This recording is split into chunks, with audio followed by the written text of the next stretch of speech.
La cantidad de migrantes que intentan llegar a Estados Unidos ha aumentado a pasos agigantados en las últimas semanas. El gobierno de Texas, por ejemplo, emitió una declaración de emergencia para buscar fondos adicionales. Y la canciller mexicana Alicia Bárcenas explicó que su país está desbordado por las más de 8.000 personas que llegan cada día a la frontera norte.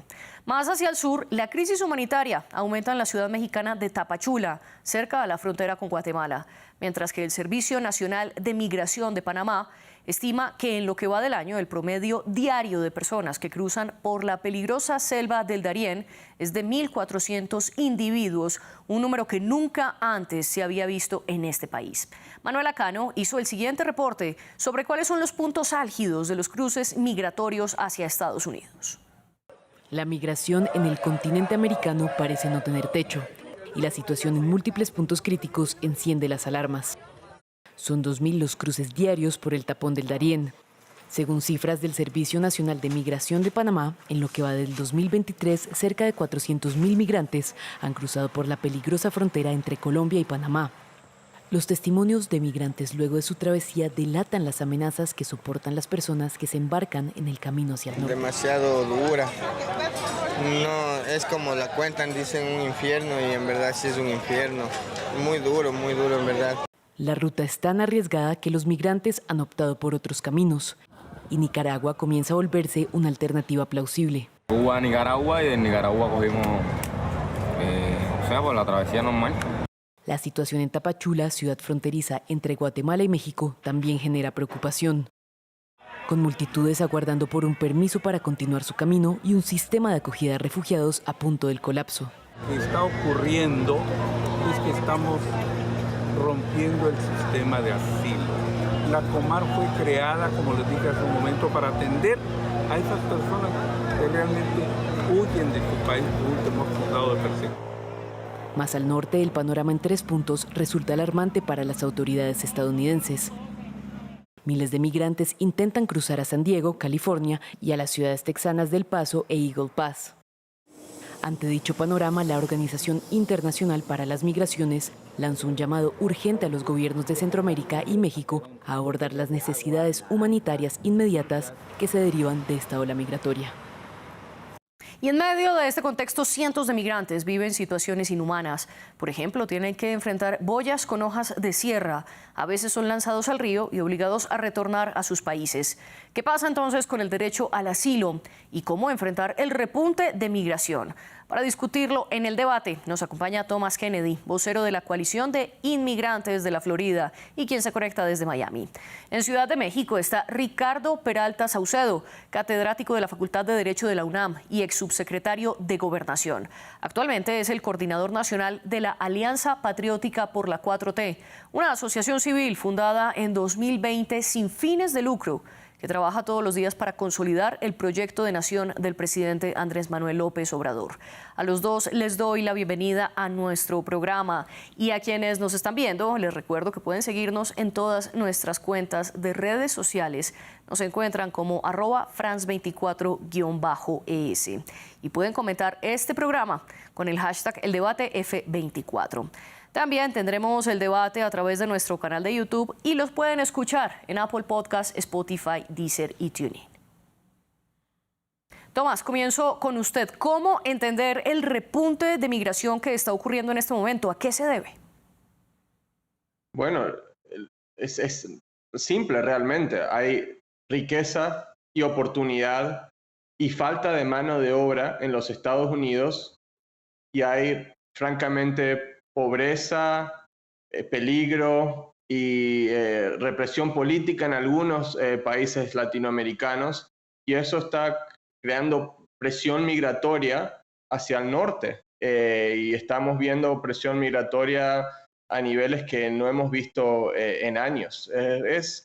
Cuando hablamos de esta gente, no siempre se habla de estadísticas y miles de personas, pero tenemos que acordarnos que estos son seres humanos, que hay una historia, múltiples historias personales cuando hablamos de las estadísticas, y estas son gente que quiere mejor vida para ellos mismos, para su familia, están escapando de peligro, de amenazas, Al final del día es eso, gente que está buscando una mejor vida y más oportunidad y escapar de situaciones peligrosas debido al crimen o represión política.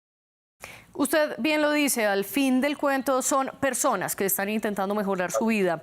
Le doy la bienvenida también a Ricardo Peralta Saucedo para hablar al respecto. Ricardo, porque del otro lado también está la presión que esto suscita para los gobiernos. ¿Qué puede decir al respecto? Bueno, en principio señalar que ningún ser humano es ilegal. La migración es un fenómeno mundial, no es un fenómeno solamente de este hemisferio. Y en esa condición, México siempre ha tenido una apertura precisamente como santuario latinoamericano, donde se reciben miles de personas por precisamente tener esta vecindad con los Estados Unidos.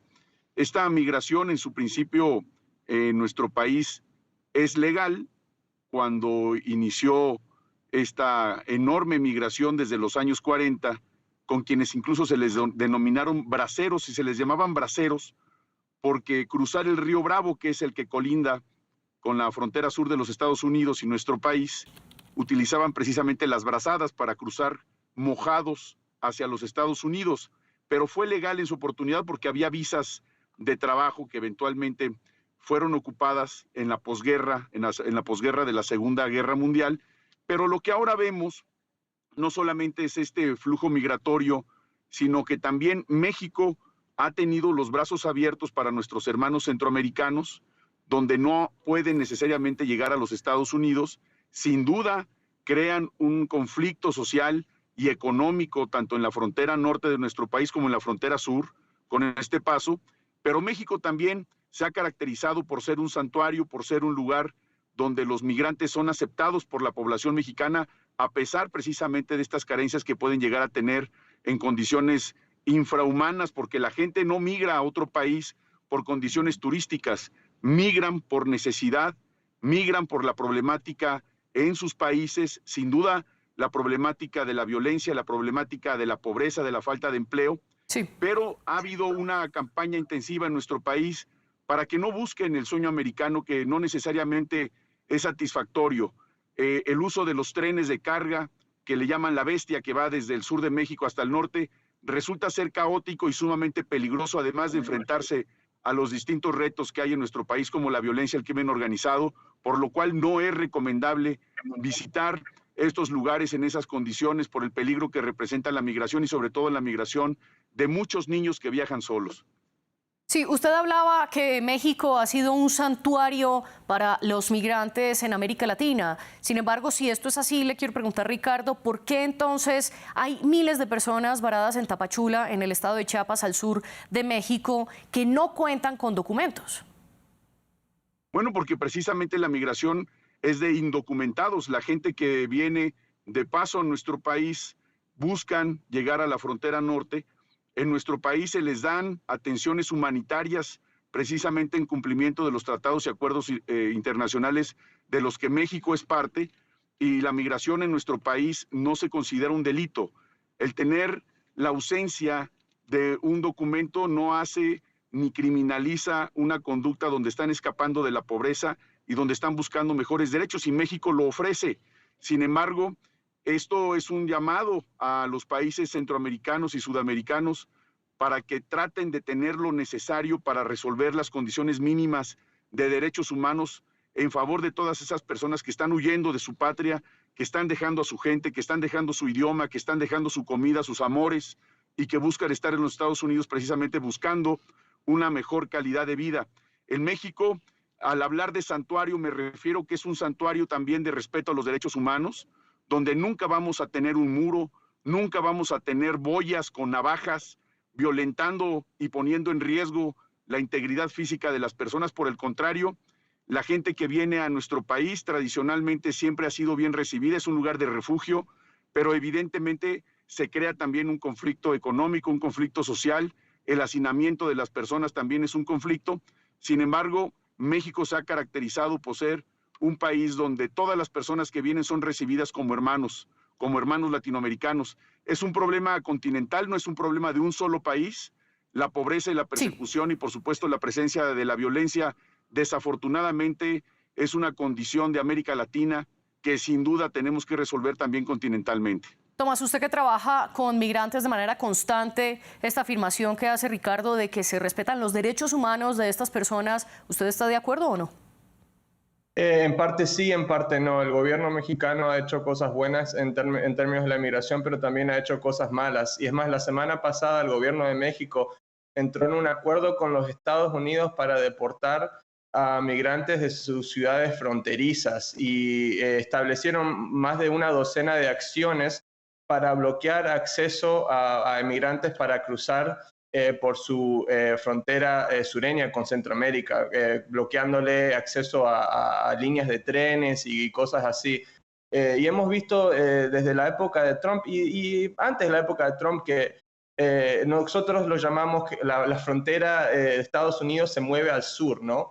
Y eso ha sido la estrategia que ha usado el gobierno de los Estados Unidos, más allá de las promesas idiotas de Trump de crear una frontera en la frontera sur. Ellos siempre quieren coordinar con México y los países centroamericanos para parar el flujo al norte ahí. Lamentablemente en ciertas ocasiones el gobierno mexicano se ha prestado como un partner, un compañero con el gobierno estadounidense en esas políticas antimigrantes.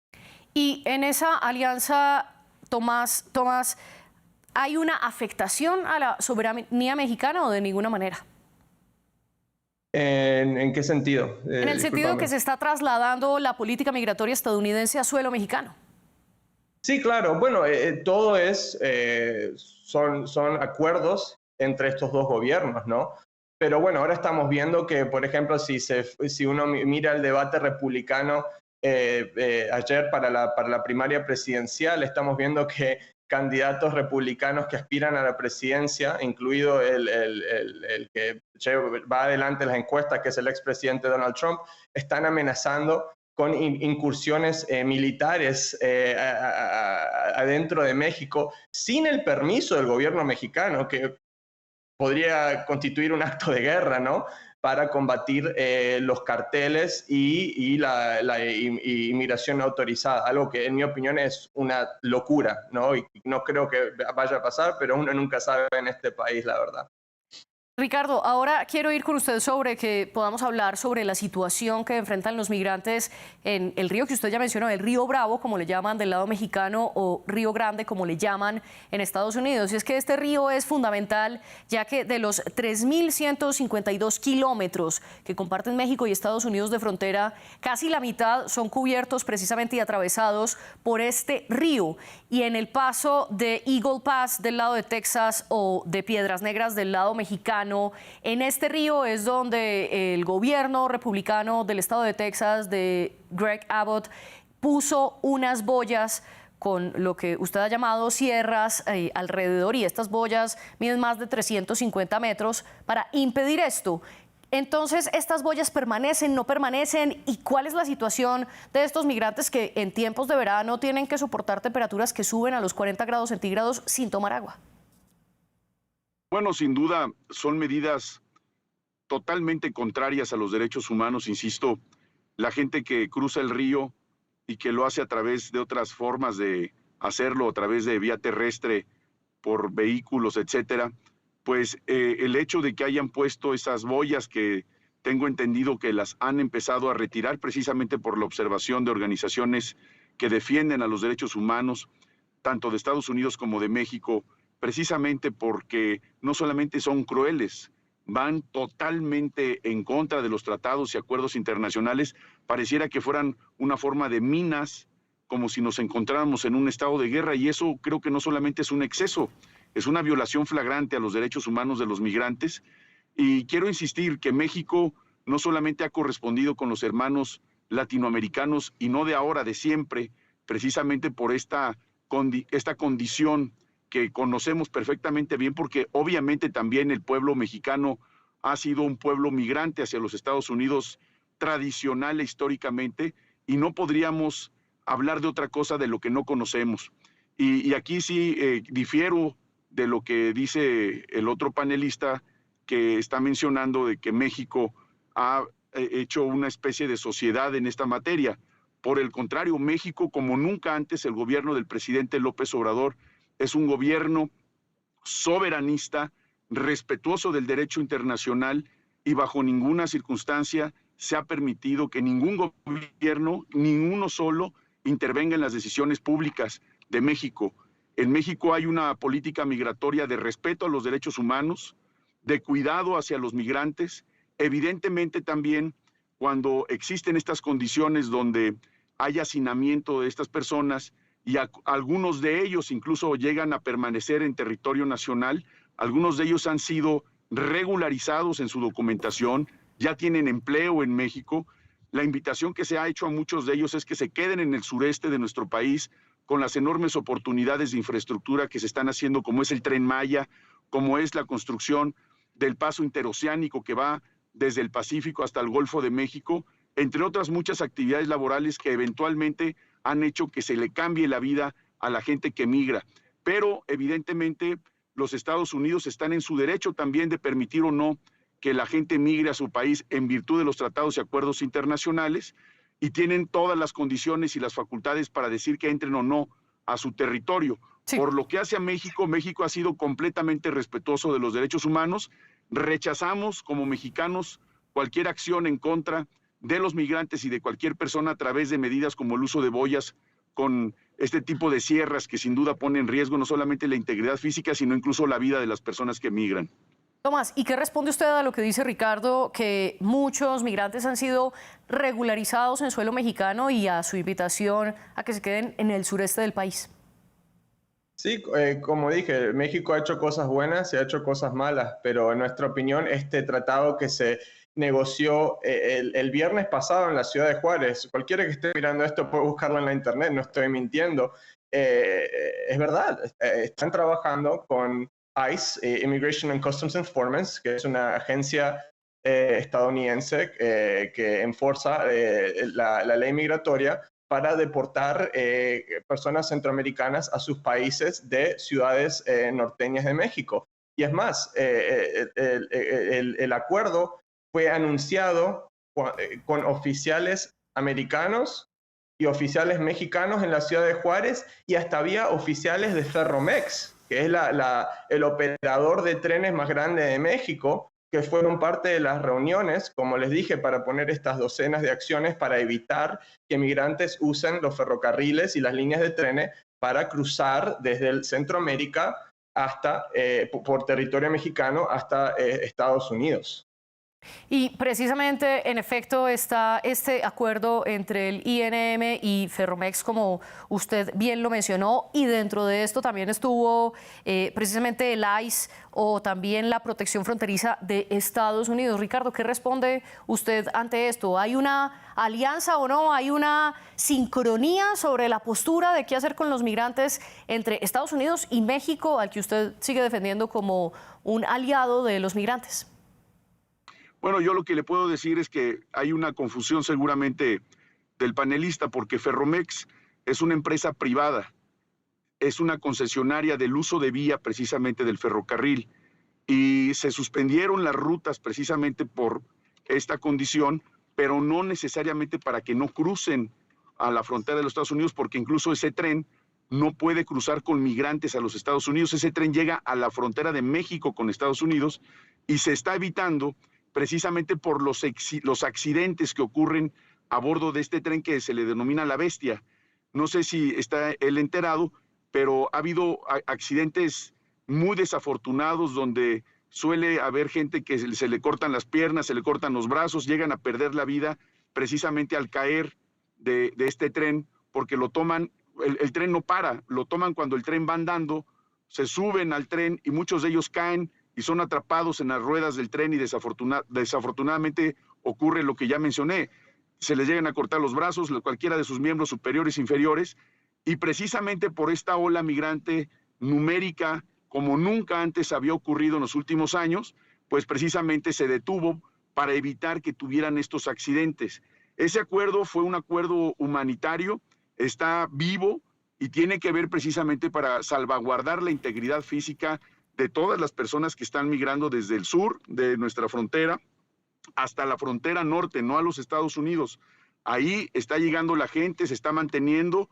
Hay brigadas muy importantes como la Brigada Beta del Instituto Nacional de Migración, donde se les da ayuda humanitaria precisamente a todos estos migrantes. El gobierno de México ha sido muy responsable, es el primer gobierno humanista que se ha preocupado de fondo por estas migraciones extranjeras. Insisto, también hay nacionales que emigran a los Estados Unidos, aunque cada vez ha descendido más la cifra de mexicanos migrantes a los Estados Unidos. Ya no son las cifras de gobiernos anteriores como se presentaban. La enorme mayoría de migrantes son centroamericanos y sudamericanos, y lo que estamos esperando evidentemente es que se resuelva también la condición de sus países de origen, porque como lo vuelvo a decir, la gente que migra hacia los Estados Unidos y a otros países no lo hacen con una intención de turismo, lo hacen por necesidad, huyendo de las condiciones políticas o económicas de sus países, y eso tiene que resolverse de raíz también, como lo estamos haciendo en México.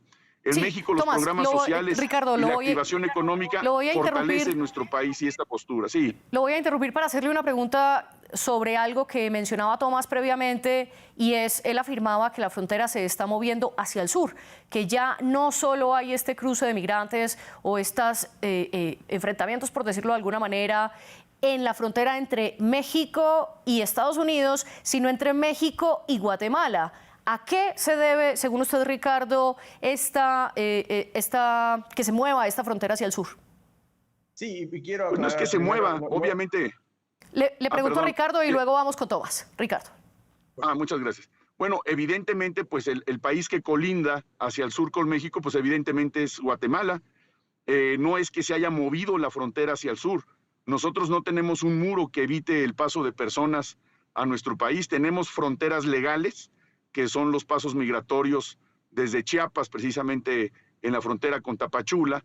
Evidentemente también tenemos una frontera de más de 1.500 kilómetros en el sur, con todo Guatemala y Belice, una parte también, y evidentemente hay pasos ilícitos, y me refiero a ilícitos desde el punto de vista que no están regulados, que no tienen documentación, pero no existe una persecución violatoria a los derechos humanos. Entonces, hablar de que se pasó la frontera de los Estados Unidos hacia el sur, pues es una visión muy norteamericana que nada tiene que ver con la política migratoria de México. Insisto, en ninguna otra parte de la historia de nuestro país había habido un gobierno tan humanista y tan cercano a la gente como el gobierno del presidente López Obrador, y lo que hemos visto aquí los mexicanos es que ha habido un acercamiento muy importante con todos los países centroamericanos. Incluso los programas sociales que se llevan a cabo en México también se realizan hacia Centroamérica, precisamente para evitar que esta migración sea tan constante y aminorar las causas por las cuales la gente migra hacia los Estados Unidos. Sí. Esta es una cuestión desafortunada y continental, mundial podría decir, por la escasez de empleo, por la pobreza, precisamente por las malas políticas de algunos gobiernos. Tomás, y brevemente de su réplica. Sí, bueno, primero de todo no estoy confundido. El compañero Ricardo fue de decir que no hubo un tratado entre el gobierno estadounidense y México a admitirlo. Después usó la retórica que se usa de la derecha antimigrante en Estados Unidos, que es decir, que estas políticas y acciones antimigrantes están en lugar y se están abogando para proteger al inmigrante. No los podemos dejarlos usar el tren porque pueden sufrir algún tipo de daño en el tren. Y está bien si quiere hacer ese argumento, pero por favor paremos con la propaganda de pro gobierno de México y seamos realistas en lo que está pasando. El gobierno de México está absolutamente cooperando, como lo ha hecho bajo este gobierno y bajo muchos otros gobiernos, con el gobierno estadounidense para deportar y establecer políticas antimigrantes. Y acordémonos que en agosto del 2023, 40 personas murieron en un centro de detención en la ciudad Juárez cuando se incendió y se murieron esta gente y le tuvieron que pagar 140 millones de pesos a las víctimas de este incendio en este centro de detención en territorio mexicano, no estadounidense. Entonces, no quiero pasar toda esta entrevista litigando el gobierno mexicano y sus políticas antimigrantes, porque al final del día el verdadero perpetrador de políticas antimigrantes acá y el que tiene responsabilidad para crear políticas para darles permisos de trabajo y protección a la deportación a estos inmigrantes es el gobierno estadounidense, pero el gobierno mexicano, más allá de la propaganda que el compañero Ricardo quiera propagar en esta entrevista, ha sido un socio geopolítico del gobierno estadounidense en políticas antiinmigrantes.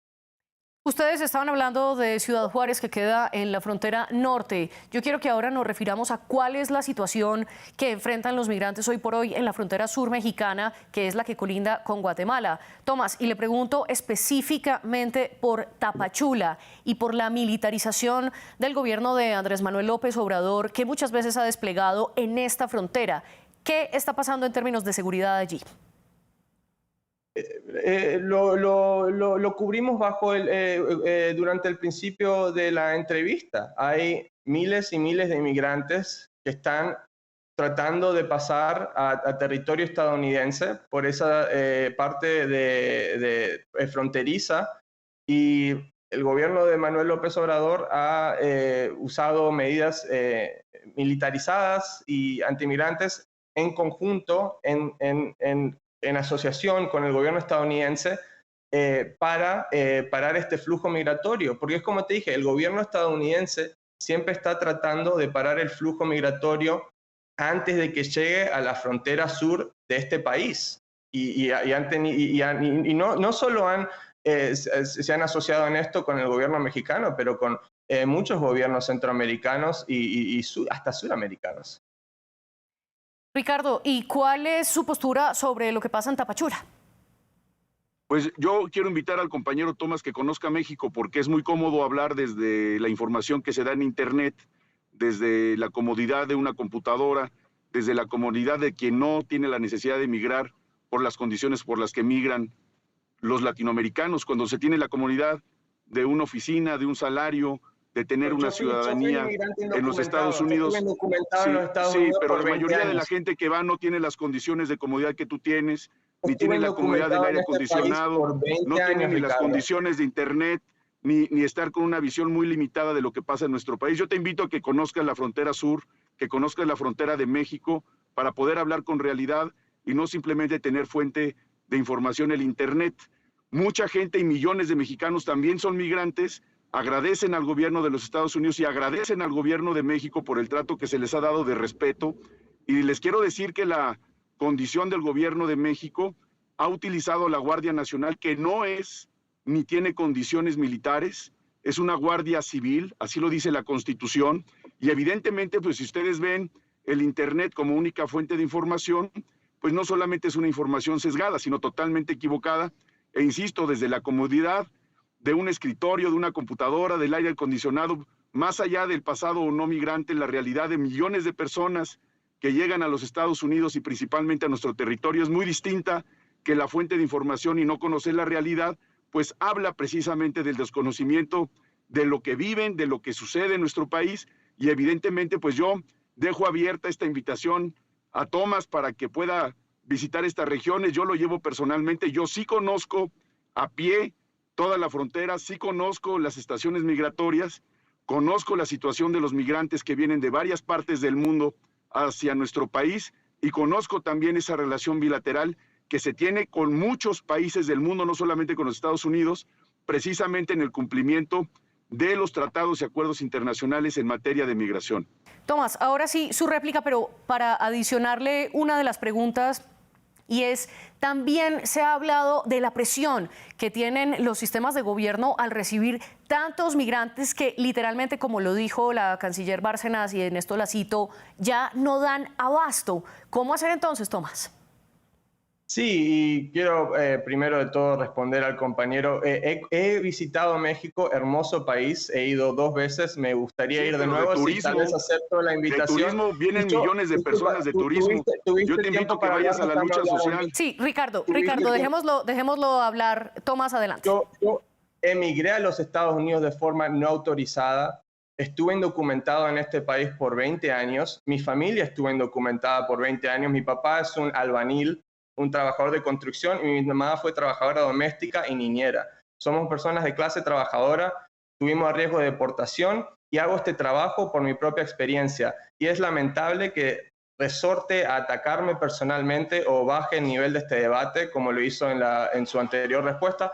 Pero bueno, en términos de lo que la administración de Biden puede hacer, pueden usar algo que se llama el estatus temporario protectivo, que es un programa que le da permisos de trabajo y protección a deportación por un periodo de 2 años, cuando es designado, para proteger más gente. Es más, se lo acaba de redesignar para a una fecha próxima al presente, a la nación de Venezuela, protegiendo a 472.000 venezolanos de deportación y dándoles permisos de trabajo. Lo mismo se ha hecho con países como Haití, Nicaragua, El Salvador, países africanos como Sudán, países asiáticos como Nepal. Esto es muy importante. Lo otro que se puede usar es usar el parol humanitario para expeditar permisos de trabajo para personas que estén emigrando, buscando asilo en este país, ¿no? Para que cuando lleguen a este país puedan empezar a trabajar y puedan empezar a ganar dinero y se puedan apoyar a esos mismos. Y lo que también se tiene que hacer es que el gobierno federal tiene que dar más recursos, más dinero a ciudades y municipalidades que están experienciando este flujo de nuevos migrantes, para que les puedan dar recursos, hogares, capacitación de trabajo, porque como dijo el compañero Ricardo también, que en esto estamos de acuerdo, estas personas que vienen acá a este país están buscando una mejor vida, quieren trabajar, quieren hacer las cosas bien. Entonces, si se les dan permisos de trabajo, si se les dan protecciones y un poquito de recursos, esta gente puede salir adelante definitivamente.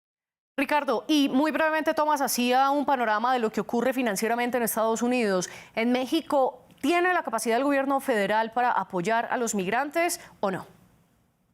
Bueno, hay, por supuesto, presupuestos para apoyar a las estaciones migratorias, pero cuando vienen esos flujos de migrantes de miles de personas, sin duda se recrudece la situación. México ha enfrentado con toda responsabilidad de la atención de los migrantes, insisto, en cumplimiento a los tratados y acuerdos internacionales, pero sin duda no solamente es una condición de México. Cuando hay esta cantidad de migrantes, las condiciones son muy complejas, muy difíciles. El gobierno ha respondido con responsabilidad y no solamente con responsabilidad, en cumplimiento a los derechos humanos. Yo insisto que el país y la política migratoria del presidente López Obrador ha sido primordialmente humanista, responsable del cumplimiento de los tratados y acuerdos internacionales, y en México se ha dado un trato como nunca antes a los migrantes. Y vuelvo a insistir, no solamente no hemos convalidado ninguna política antimigrante, sino por el contrario, son nuestros aliados, y eventualmente lo que se busca es que esta gente tenga una mejor condición de vida y que la gente que migra no es vista bajo ninguna circunstancia como criminales. Muy brevemente, Ricardo, para ya pasar a nuestras conclusiones y responder un punto que había planteado Tomás. ¿Cómo explicar entonces la muerte de migrantes en un centro de migrantes en Ciudad de Juárez? Bueno, obviamente esa condición fue sumamente lamentable. Fue un incendio, como lo vimos en las cámaras, provocado por las mismas personas que estaban en ese centro migrante. Desafortunadamente, pues fallecieron estas personas. No es algo deseable ni es algo donde pudiéramos culpabilizar alguna condición por parte del gobierno. Ahí los videos hablan por sí mismos, son muy lastimosos. Podríamos revictimizar las condiciones si volvemos a tocar ese tema. Es muy lastimoso para los mexicanos hablar de lo que ocurrió. Sin embargo, los videos son esclarecedores, están en el internet. Desafortunadamente sí ocurrió. Fue provocado por las propias personas que estaban ahí mismo. Incendiaron un colchón, se incendiaron, al estar dentro de este lugar se sofocaron y desafortunadamente se incendiaron. Pues evidentemente lo voy a interrumpir, es algo muy Ricardo, doloroso. porque lastimosamente se nos acaba el tiempo y quiero darles paso a las conclusiones. Tomás, en 30 segundos, ¿cómo entender entonces este repunte de migrantes? Y quemaron el colchón por las terribles condiciones de ese centro de detención en Ciudad Juárez, y el gobierno mexicano les tuvo que pagar 140 millones de pesos a las personas afectadas, a las familias. Pero bueno, como te dije, lo que tiene que hacer el gobierno estadounidense es... Bueno, lastimosamente tuvimos fallas en la señal de Tomás. Ricardo, vamos con sus conclusiones en 30 segundos. Bueno, pues sin duda Las personas que no conocen de estas políticas migratorias y que lo hacen a través de la comodidad de una oficina, del aire acondicionado, aún siendo migrantes, no pueden hablar de la realidad que sufre la persona que migra por nuestro país y, por supuesto, nacionales que lo siguen haciendo. El gobierno de México es primordialmente humanista, muy cercano a los migrantes centroamericanos y está de la mano también con las personas que han migrado a los Estados Unidos, mexicanos también, Sí. y que sin duda, con todos los apoyos que dan a las personas que vivimos aquí en nuestro país, es la primera fuente de ingresos de nuestro país, las remesas que mandan los mexicanos, a quienes les mandamos nuestro cariño, nuestro respeto y, por supuesto, nuestras ganas de que algún día regresen a México en otras condiciones. Muchas gracias por el tiempo. Gracias, Ricardo Peralta, a usted por participar y también gracias a Thomas Kennedy, con quien lastimosamente perdimos la conexión. La producción estuvo a cargo de Laura Garzón y la de los invitados con Tania Herrera. Gracias a nuestro equipo productor por hacer esto posible. Ustedes siguen con nosotros.